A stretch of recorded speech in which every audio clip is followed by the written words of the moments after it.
잘 아십니까? 저는 잘 모르겠어요. 네. 잘 모름에도 불구하고 왜 천국에 관해서 논하는가?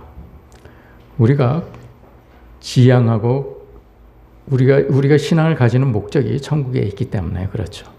그래서 제가 깨달은 부분까지만 여러분들과 나눕니다. 앞으로 몇 주간 천국에 대해서 나누게 될 터인데 제가 느낀 부분은 아주 일부분입니다. 그걸 여러분들이 들으시고 저를 뛰어넘는 천국을 여러분들이 맛보셔야 돼요. 그러니까 그걸 바탕으로 하셔야 됩니다. 그게 다가 아님을 여러분들이 꼭 명심하여 주시면 감사하겠습니다. 주세요. 바로 녹화에 나오겠습니다.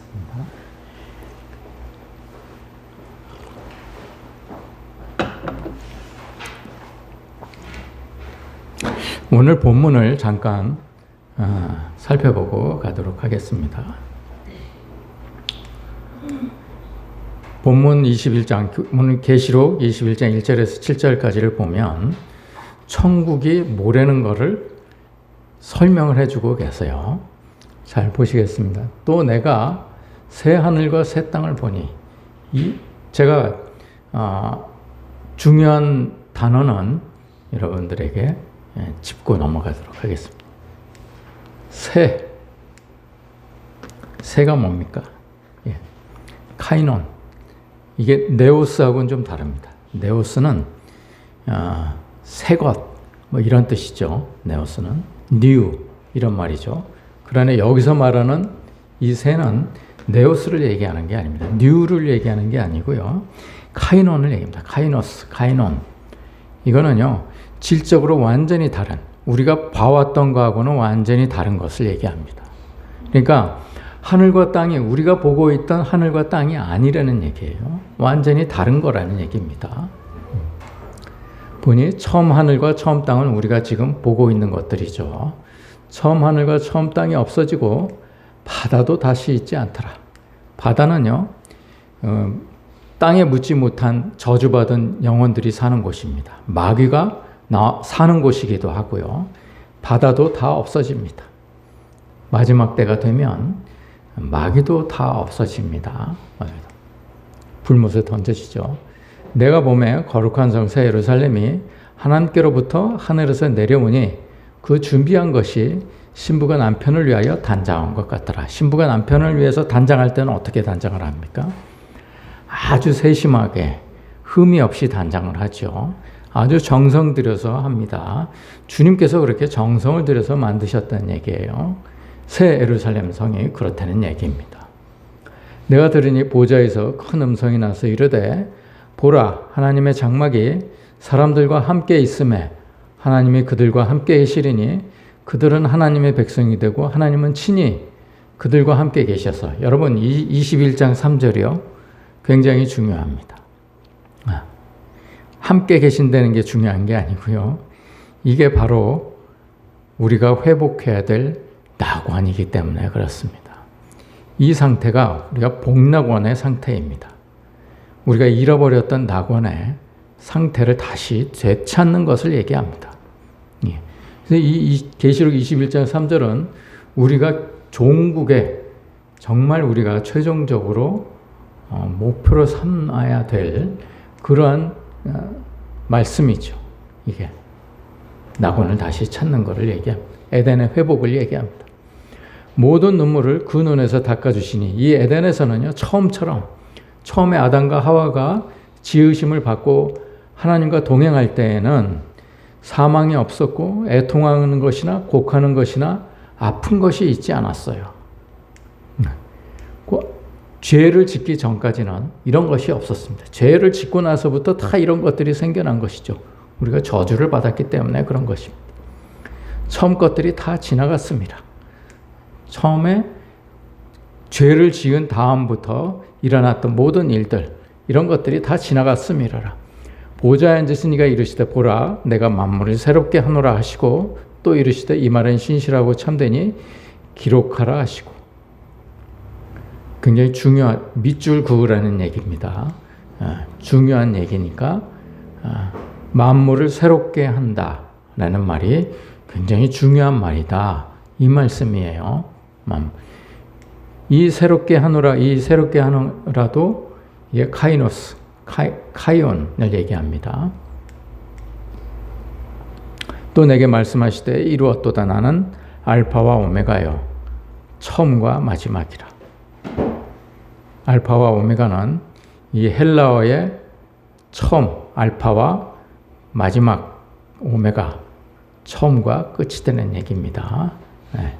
창조하신 이가 마지막도 멸망도 그렇게 하신다는 얘기예요.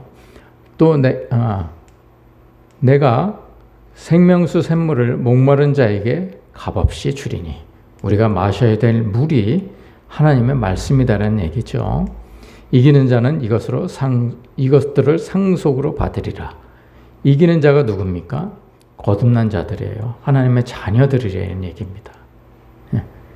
하나님의 자녀니까 상속으로 받죠.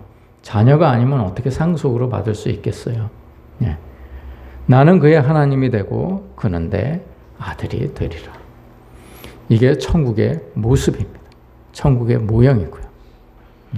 우리가 아버지와 아들로서 천국에서 하나님과 동행하며 산다. 이 얘기입니다. 처음 아담과 하와가 그렇게 살았던 것처럼 우리가 그렇게 살게 될 것이다. 이 얘기입니다. 우리가 신앙을 갖는 궁극적인 목적은 천국입니다. 그 외에 다른 것이 있을 수가 없죠. 주님께서 이 땅에 오셔가지고 말씀하신 복음은 다 천국 복음이었어요. 천국과 관계가 없는 것은 한 말씀도 안 하셨습니다. 주님께서 이 땅에 오셔서 하신 말씀은 전부 천국에 관련한 말씀이십니다. 우리의 최종 목표이고 목적이기도 합니다. 그러면 천국은 무엇을 말하는 것일까요? 신약에서요, 천국은 대개 하늘나라, 하늘, 나라입니다. 하늘, heaven, kingdom, heavenly kingdom이에요. 이 천국이라는 말이요, 성경에서는 마태복음하고 디모데후서에서만 나옵니다. 그 외에는 전부 하늘의 나라, 하늘나라, 하나님 나라, 새 예루살렘 이렇게 번역을 했어요. 개역개정판에서 천국은 마태복음에서만 나옵니다. 디모데후서는 약간 좀 천국이라는 말이 조금 달리 쓰여졌죠. 근데 마태복음에서 36군데에서 이 천국이라는 말이 나오는데 3군데에서는 이게 형용사적인 용법으로 쓰여가지고 그냥 나라 이런 뜻으로 쓰여졌어요. 천국이라고 번역은 했지만 원어에서는 그냥 나라로만 적혀 있습니다. 바실레이아, 킹덤으로만 적혀 있고 나머지 33곳은 모두 천국, 우라노스, 바실레이아. 이게요, 하늘이라는 뜻이거든요. 이게 바실레이아가 킹덤이라는 뜻입니다. 그래서 하나님 왕국이에요. 하나님 나라. 이걸 뜻합니다. 이 킹덤은요, 왕이 있어요. 킹덤은 왕이 있고 왕이 다스리죠. 왕이 통치를 하죠. 하나님이 통치하시는 나라다. 이 얘기입니다.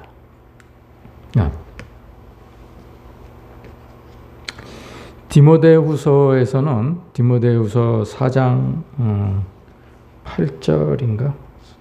디모데후서 4장 8절에서는 4장 18절에서는 에프라니우스라고 적혀 있는데 이게 그 에피하고 우라노스하고 합성어입니다. 그래서 같은 말이에요. 에피라는 말은 위에라는 말이고 에피라니우스는 우라노스죠. 하늘 위의 왕국이다. 이런 뜻으로 디모데후서에서는 쓰여져 있습니다.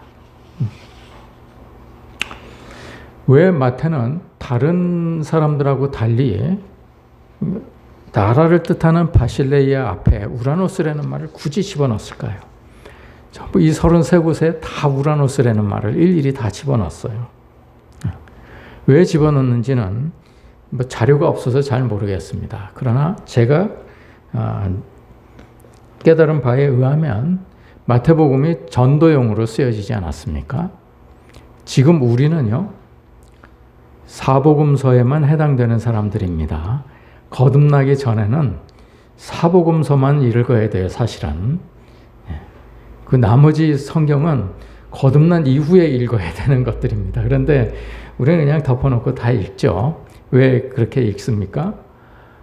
우리가 천국을 사모하는데 천국의 모형을 미리 맛보기 위해서 읽습니다.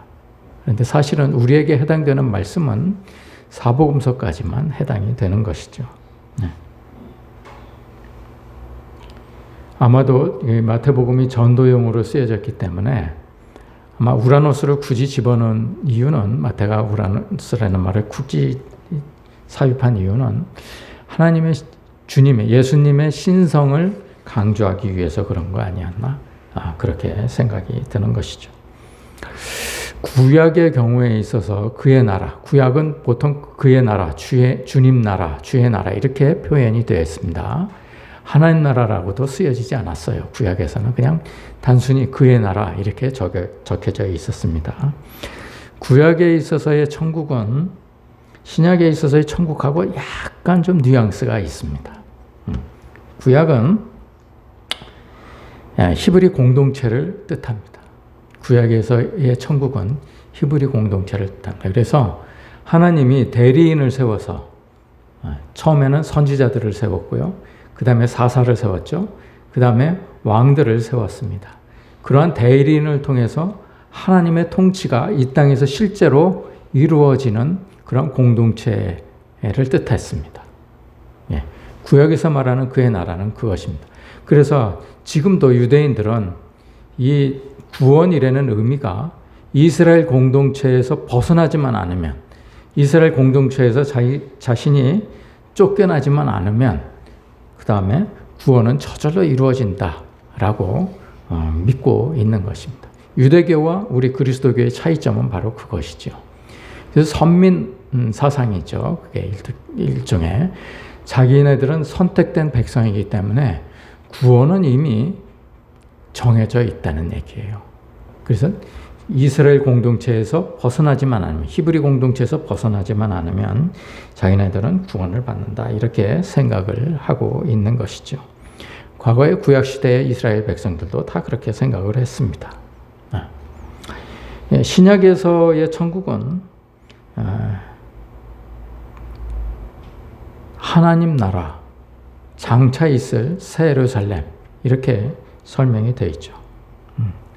그래서 구약에서의 그의 나라가 이 땅에서 하나님의 통치가 이루어지는 곳, 이루어지는 나라, 이렇게 뜻한다면 신약에서는요, 장차 때가 되면 심판 후에 우리가 가져야 될 마음, 가져야 될 나라, 맡게 될 나라, 장차 하나님께서 준비하신 성, 이렇게 표현하고 있는 것이죠.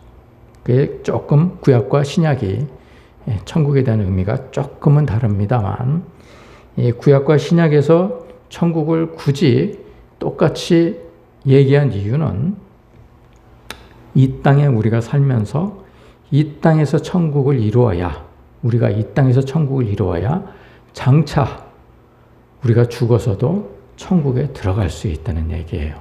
그러면 여러분 생각해 보십시오.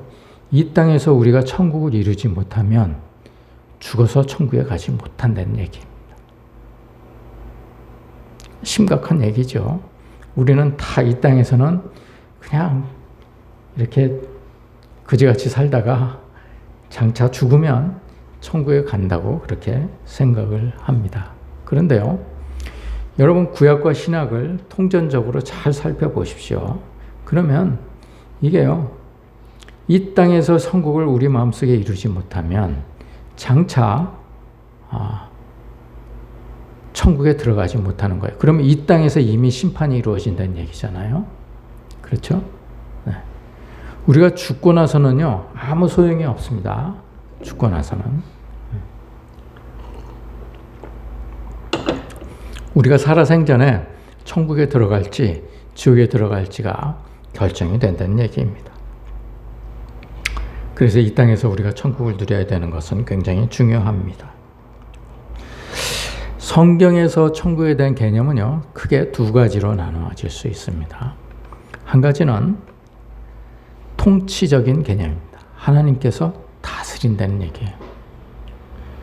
쉽게 설명을 하면 우리 마음속에 하나님의 통치가 이루어져서 하나님의 마음으로 세상을 바라본다는 얘기입니다. 우리가요, 하나님 없이 살아왔던 삶을 우리가 예배 때마다 뉘우치고 그 시간을 주님께 고백을 하는 시간을 갖습니다. 그렇죠? 그러나 정말 거듭난 사람들은요, 하나님과 동행하는 삶을 살기 때문에 이 땅에서 천국을 이루어 삽니다. 또 다른 하나의 개념은 장소의 개념입니다. 하나님은 어떠한 장소를 거듭난 자들을 위해서 마련을 해 놓으셨다, 이 얘기입니다. 이 두 가지의 개념이 있습니다. 먼저 통치 개념에서 본 천국에 대해서 우리가 나눠보도록 하겠습니다.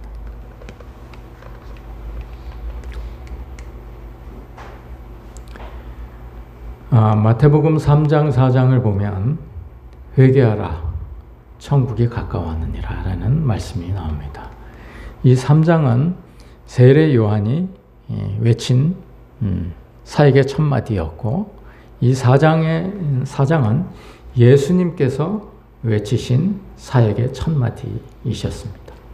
두 분 다 회개하라 천국에 가까워하느니라고 시작합니다. 두 분의 사역이 이렇게 시작이 됐죠. 하나님 나라가 임할 텐데 빨리 회개하라는 말씀이에요.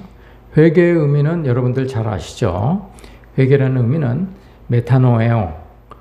메타노에오는 뭘 해석하기 위해서 메타노에라는 단어를 썼습니까? 구약의 슈브를 해석하기 위해서 메타노에라는 단어를 썼다고 그랬습니다. 이 슈브가 무엇입니까? 돌아오라. 슈브, 돌아오라. 이 얘기입니다. 우리가 지난 10주 동안 이사야서를 55장을 읽으면서 계속 돌아오라라는 주제를 가지고 우리가 말씀을 나눈 바가 있습니다. 슈브, 결국은 예수님께서도요, 구약에서도 쉴 새 없이 돌아오라라고 말씀을 하셨지만 신약에서도 예수님은 끊임없이 우리로 하여금 돌아오라라고 말씀을 하시는 겁니다. 주님의 나라가 임한다, 천국에 가까이 온다라는 말은요, 심판을 전제로 합니다. 만약에 사랑을 전제로 한다면은 여러분 회개하라는 말을 안 하시죠. 그냥 즐거워라 천국에 가까우니라 이렇게 말씀을 하시지, 우리가 교회 다닌다고 다 천국에 간다면 즐거워라 천국에 가까우니라 이렇게 말씀을 하시겠죠. 그런데 주님은 그렇게 말씀하시지 않으셨어요. 회개하라 천국에 가까워왔느니라 이렇게 말씀을 하셨습니다. 이 말씀은 심판이 너희 삶 속에서 이미 이루어진다 라는 얘기입니다. 주님은요, 모든 사람들을 주님의 나라로 들여보내지 않으세요. 이 말씀을 명심해야 됩니다. 여러분들에게 자식이 있는데요, 자식이 어느 학교를 가기를 원하겠습니까? 여러분 자식이 어떤 학교에 가기를 원하세요? 그 학교는 정말 우리 아들이, 우리 자녀가 정말 공부만 열심히 하고 착하게 그렇게 아름답게 성장을 할 수 있도록 그러한 환경을 제공하는 학교가 되기를 원하죠. 그렇지 않겠습니까? 부모된 입장으로서. 그렇죠? 하나님도 마찬가지입니다. 그런데 우리 교회는 그런 환경이 되어 있습니까? 안 되어 있습니까? 제가 여기서 말씀을 드리지는 않겠습니다. 그런데 분명한 것은 하나님께서 원하시는 회개의 상태가 아닌 것만은 분명합니다. 돌아온 상태가 아니에요. 돌아온 자가 하나도 없어요. 정말 좋은 학교는요, 여러분 일진도 없고 왕따도 없습니다. 왜냐하면 공부하기 바쁘기 때문에, 공부하느라고 정신을 못 차리기 때문에 그런 걸 생각할 겨를이 없어요. 그래서 그러한 악이 이루어지지 않습니다. 그게 좋은 환경이죠. 우리는요, 교회에서요, 남을 시기하거나 미워할 시간이 없습니다. 그럴 여유가 없어요. 사랑하고 살아도 바쁩니다. 그러한 교회가 진짜 좋은 교회이죠. 그런데 우리의 교회는 실제로 어떻습니까? 하나님이 주인이 아니고요, 전부 자신들이, 개개인이 다 주인인 그런 사람들로 모여진 공동체입니다. 교회 다니는 사람들도요, 세상 사람들하고 전혀 다를 바가 없이 행동을 합니다. 다 그들의 행위는 다 자기들의 지정의에 의해서 이루어진 행동이고, 하나님의 뜻과는 별로 관계가 없는 그런 사고와 행동을 가지고 있죠. 그의 통치를 받고 있지 않다는 얘기입니다. 교회가 하나님의 통치를 받고 있지 않다는 얘기입니다. 그러면 교인들의 삶은 오죽하겠습니까? 교회 자체가 하나님의 통치를 받고 있지 않는데. 그래서 마태복음에서는요, 주님께서 천국에 대한 귀한 정보를 알려주세요. 마태복음 5장이요.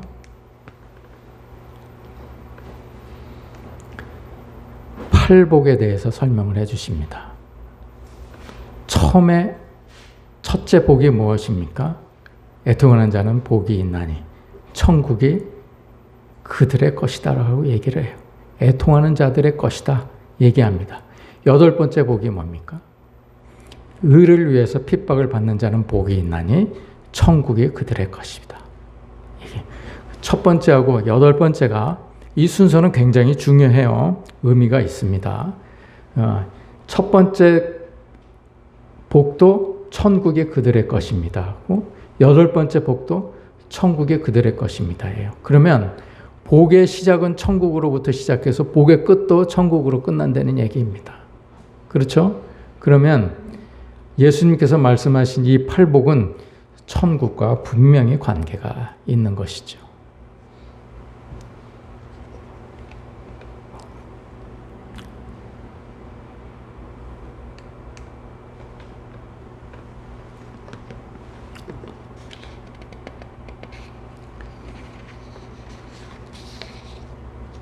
바쁜데 갈 길은 멀고 시간은 자꾸 가고 이게 초조해집니다.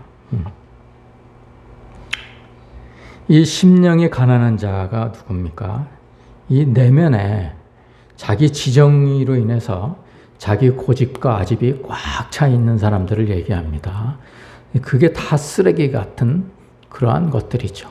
하늘나라에 가면요, 하나도 쓸모가 없는 것들이에요. 우리가 이 세상에 살면서 꼭 필요한 것이 우리의 지정의로 이루어진 그러한 생각과 지혜와 지식이지만, 이런 것들이요, 하늘에 가서는요, 단 하나도 쓸모가 없는 거예요. 다 쓰레기가 됩니다. 다. 그래서 바울은 배설물처럼 버린 것들이죠.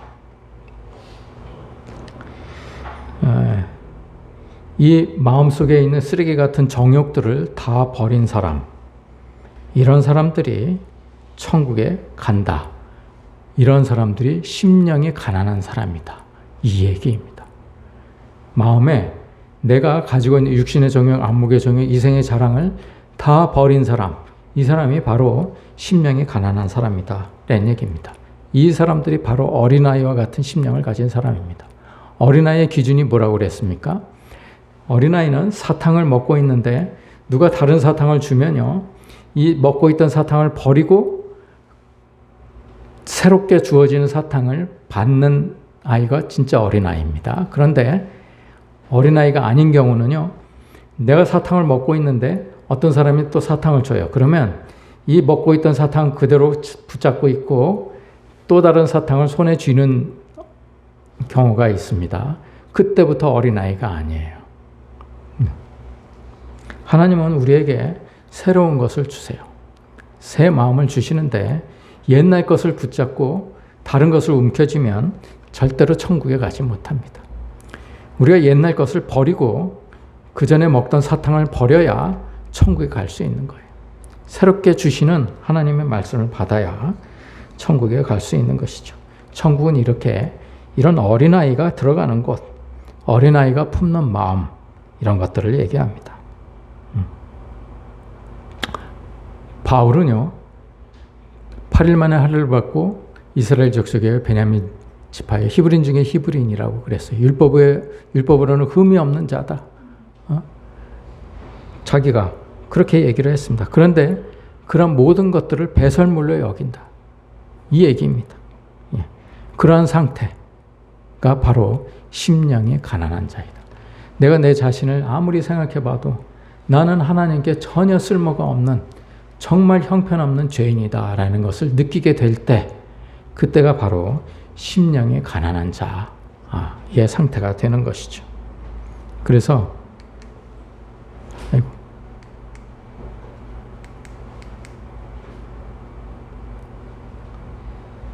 바울이 빌립보서에서 이렇게 고백을 하게 된 것이죠.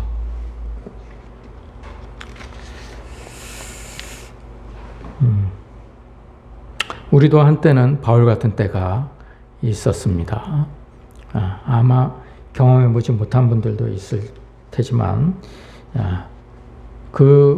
우리가 한때는 이렇게 생각할 적도 있어요. 세상 사람들을 보고 나만큼만 살라고 그래. 그러면 법이 없는 세상이 될 거야. 이렇게 생각한 적이 있었을지도 모르겠어요. 겉으로는 겸손한 척 하면서 속으로 은연중에 그렇게 살아갈 때가 많이 있습니다. 그래서 언쟁도 벌이고, 그리고 남을 미워하기도 하고 불편해하기도 한 것이죠. 그러면서 또 내가 고난을 받을 때는 나같이 착하게 산 사람이 왜 이런 고난을 받아야 됩니까? 라고 원망하기도 했을 것입니다. 내가 헌금도 열심히 하고, 그리고 봉사도 열심히 하고, 주님을 누구보다도 더 사랑하고, 성경 통독도 여러 번 하고, 네, 이렇게 했는데 왜 이런 고난이 나한테 벌어집니까? 라고 의심스러워할 때도 있었을 것입니다. 여러분, 귀신 들린 자기 딸을 고쳐달라고 온 수로보니게 여인이 있었습니다. 그 여인에게 주님이 뭐라고 그러십니까? 내가 내 자녀에게 줄 떡을 왜 걔한테 주느냐?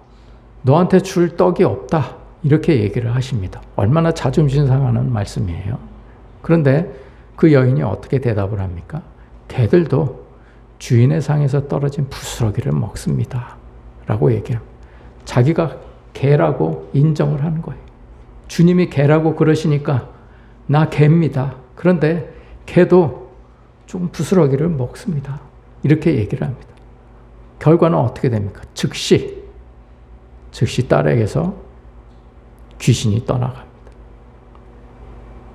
여러분, 우리가 그렇게 심령이 가난할 때, 이 수로보니 여인처럼 심령이 가난한 상태가 되면요, 우리 마음속의 모든 악이 떠나가게 될 것입니다.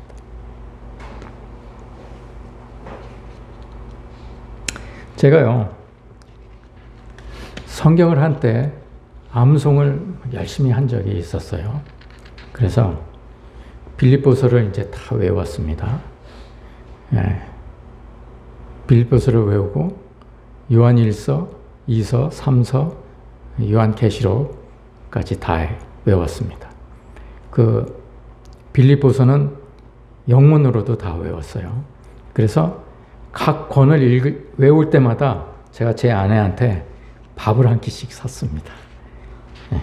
제가 하나님의 말씀을 외워서 외우면은 이제 깊은 뜻이 깨달아집니다. 조금은 아주 깊은 뜻까지는 모르더라도 조금은 이렇게 맥이 이렇게 느껴지기 때문에.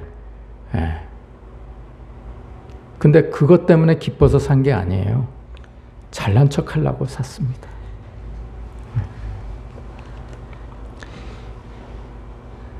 저는요, 제가 움켜쥔 사탕을, 먹고 있던 사탕을 그냥 쥔 채로 또 다른 사탕을 갖고 싶어 했던 거예요. 그 상태에서는 절대로 천국에 가지 못합니다. 여러분, 저는요, 아무도 안 보는 새벽길을 운전해 가면서도요, 신호등을 철저하게 잘 지켰습니다. 어떤 때는요, 제 아내가 바쁠 때는 막 불평을 할 정도로 신호등을 잘 지켰어요. 시간이 촉박한데도 신호를 잘 지켜가면서 가니까 불편할 때도 있었죠. 제 아내도 잘 지킵니다만 그럴 정도로 열심히 지켰습니다. 제가 착하게 살기 위해서 그랬죠. 거짓말 안 하고 정직하게 살기 위해서 그랬습니다. 그런데요, 하나님은요, 우리가 착하게 산다고 해서 천국에 들여보내지 않으세요. 이거 분명히 아셔야 됩니다. 우리가 착하게 살면 천국에 갑니까? 그렇지 않습니다. 우리가요, 거듭나면 착하게 살게 되어 있어요. 거듭난 자를 천국에 들여보내십니다. 여러분, 제가 제 손자를 오늘도 이제 그 예약에 따라서 보게 됩니다. 천국을 아셨죠? 천국을 제 손자를 이제 예약을 하면 보게 되어 있습니다. 그런데 제 손자가 굉장히 귀엽고 예쁩니다. 근데 그 손자가요, 잘생겨서 예쁠까요? 제 손자가 나한테 잘해줘서 예쁠까요? 그렇지 않습니다. 제 손자는요, 제가 지금 봐도요, 잘생기지 않았어요. 콧대가 확 주저앉아 있고, 그래서 별로 그렇게 잘생긴 얼굴이 아닙니다. 그럼에도 불구하고 예쁩니다. 왜 예쁠까요? 손자이기 때문에 예쁜 거예요. 하나님도 그러십니다. 하나님도 우리가 약간 삐뚤어질 때도 있지만 자녀가 되면 하나님께서 기뻐하시는 존재가 되는 겁니다. 그 존재가 거듭난 상태입니다. 우리가 하나님께로부터, 거듭났다는 말은 하나님께로부터 태어났다는 얘기예요. 다시 그 하나님께로부터 태어난 그러한 자녀가 되면 하나님께서 기뻐하시고 천국에 들여보내 주십니다. 이때가 바로 우리가 심령이 가난할 때입니다. 그러면 주님께서 자녀로 삼아 주시죠. 그러면 그때가 되면요, 주님은요, 모든 것을 버리게 하세요. 모든 것을 잃게 하세요. 내가 가지고 있는 재물, 명예, 권력, 권위 다 잃게 하세요. 다 버려야 되니까, 쓰레기 같은 것들을 다 버려야 되니까 다 버리게 하세요. 그래서 또 어떤 때는 말도 안 되는 음해, 오해, 핍박도 받게 하십니다. 여러분, 천국을 소망하시죠? 다 버릴 준비가 되어 있으십니까? 여러분들이 안 버리시면 강제로 버리게 하십니다. 그때가 되면요, 여러분 소망을 가지셔야 됩니다. 그때부터 나는 이제 천국이 기다리고 있구나 라는 소망을 가지시게 됩니다. 그때가 진짜 소망이에요. 그때 소망이. 우리의 복이 그래서부터 시작합니다. 거기서부터 시작됩니다. 천국이 우리의 것이 되기 때문에 그렇습니다. 다시 말하면 천국의 복은 심령이 가난해지면서부터 시작됩니다. 자기를 비움으로부터 시작됩니다. 여러분, 누구든지 나를 따라오려거든 자기를 부인하고 날마다 제 십자가를 지라고 그러셨어요. 그 말이 심령을 가난하게 하라는 얘기입니다. 내가 가지고 있는 지정의로 인해서 세상 것들로 가득 차 있는 쓰레기 같은 것들을 다 버리고 비우라는 얘기입니다. 그렇게 가난하게 될 상태가 바로 천국의 시작입니다. 여러분, 천국 가고 싶으면 그 상태를 사모하십시오. 기도하시겠습니다.